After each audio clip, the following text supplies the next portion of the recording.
Gentlemen, have you ever found yourself standing there baffled thinking, what just happened? 1 minute, your lady were vibing, laughing, loving. The next thing, boom, she's crying, she's yelling. You're checking your phone, wondering if Mercury is in retrograde again or something. That ain't dysfunction. That ain't crazy.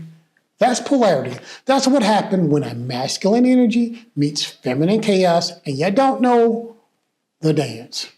Now hold up. Don't click off thinking this is going to be a bash fest or a red pill rant. No, guys, this is Legacy Gentlemen. You know we don't whine here. Okay, this episode is once again inspired by the classic, The Way of the Superior Man, and we're going to break down what it really means to be masculine in a world of emotional hurricane. That sounds cool? Well, let's get at it.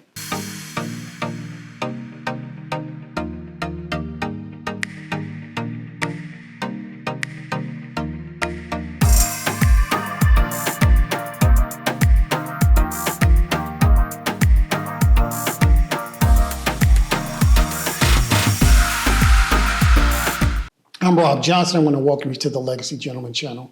On this channel, every day we talk about the values, skills, and works that will be admired and desired 1,000 years from now. And when you have that, you, sir, are a legacy gentleman. Man, let's start with you. Masculine energy is stillness, it's purpose, it's structure, and it's direction. It's the mountain. It is the lighthouse in the storm.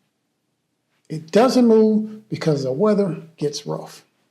Think about it like this. The more a man aligns with his deepest purpose, the more attractive he becomes. That's because your grounded energy invites feminine energy to flow around you. You ever wonder why some women test you, push your buttons, stir up emotions? It's not because she wants to break you, it's because she wants to feel your depth. 1 Corinthians 16 verse 13 says, "Be watchful, stand firm in the faith, act like a man, and be strong." Hey guys, that's not toxic. It is biblical timelessness. The masculine, it's not rigid.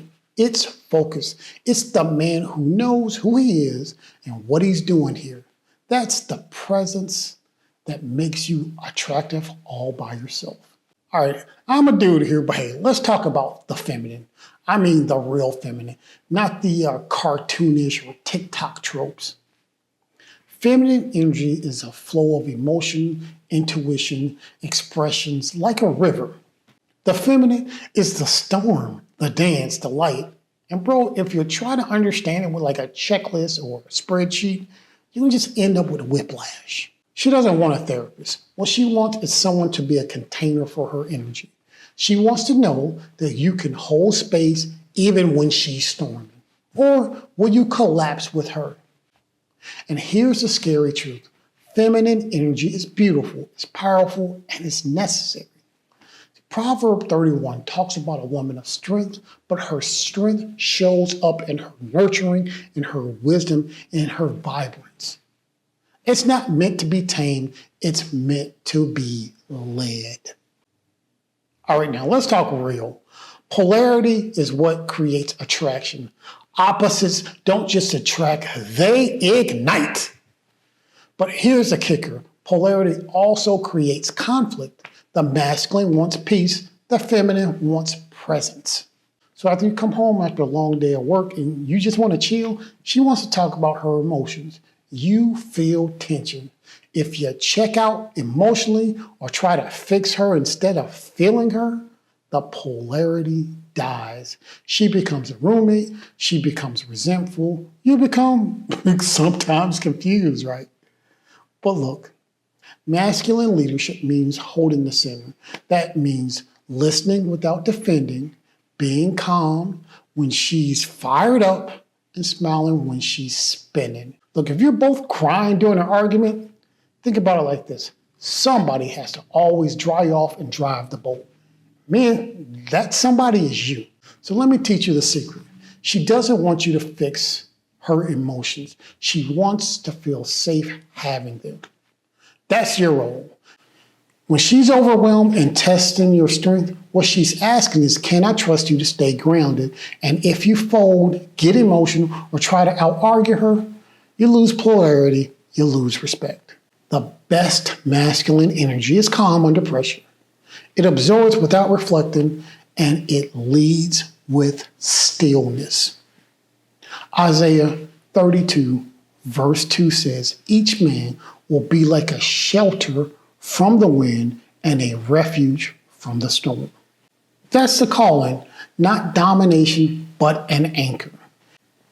Here's a mindset shift, man. You're not to battle the feminine. You're to dance in it. She moves, you guide. She swirls, you hold frame. But too many men fight the flow. They want to control her, silence her, and match her chaos. That ain't masculine. That's pretty insecure. True man invites her storm and leads it with love and strength. And when you do that, that's when intimacy actually deepens. That's when she surrenders, not because you made her, but because she knows you've earned her trust. She tests you not to see if you'll fall, but because she wants to see if you're real. If you run from her tests, you're not ready. If you pass them with grace, you lead the dance. So what's the takeaway? It's that masculinity is not about overpowering the feminine. It's about guiding her energy without losing yours. Don't confuse chaos with craziness. Learn the dance. You're the mountain, she's the wind. Root yourself in your purpose and stand in the storm. And when she spins, be the man who stays. Look, if this video helped you or gave you something you haven't thought about before to help you understand your woman a little better, then drop a comment. Share a story where you kept your center instead of reacting. And of course, subscribe, like, and share, because there are some brothers out there that need you. Men, remember to lead boldly, love fiercely, and live on purpose. And until next time, go be legendary.